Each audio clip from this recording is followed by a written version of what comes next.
جو شخص شرعی مسافر ہو وہ روزہ چھوڑ سکتا ہے یا نہیں چھوڑ سکتا؟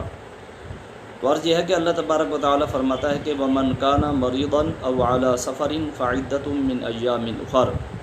کہ جو شخص بیمار ہو یا سفر میں ہو تو اپنے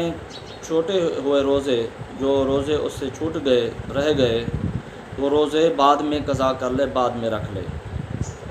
حضرت عائشہ صدیقہ رضی اللہ تعالی عنہ روایت کرتی ہیں کہ حضرت حمزہ بن عمر اسلمی رضی اللہ تعالی عنہ، جو کہ کثرت سے روزے رکھنے والے تھے، انہوں نے رسول اللہ صلی اللہ علیہ وآلہ وسلم سے پوچھا کہ یا رسول اللہ صلی اللہ علیہ وسلم، میں سفر میں روزہ رکھوں یا نہ رکھوں؟ آقا دو جہاں صلی اللہ علیہ وآلہ وسلم نے فرمایا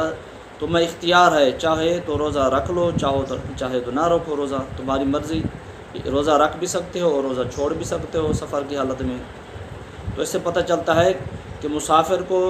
روزہ چھوڑنے کی اجازت ہے سفر میں، اگر وہ شرعی مسافر ہے تو۔ اگر وہ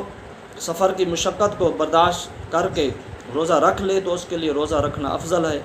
اگر وہ چھوڑ دے تو اس کو چھوڑ دینے کی اجازت ہے، بعد میں جو جتنا روزے چھوٹ جائیں گے اس کے سفر میں ان کی قضا کر لے گا۔ ہاں، اگر وہ سفر ایسا ہے جیسے جہاد کا سفر کہ جس میں آدمی کو ہر وقت تازہ دم رہنا لازمی ہوتا ہے، تازہ دم رہنا ضروری ہوتا ہے، اس سفر میں جو ہے روزے کو چھوڑ دینا افضل ہے۔ باقی جو سفر ہیں عام سفر، اس میں روزہ رکھنا افضل ہے اور روزہ چھوڑ دینے کی اجازت ہے، اور جتنا روزے چھوٹ جائیں گے ان روزوں کی بعد میں قضا کرنا لازم ہے۔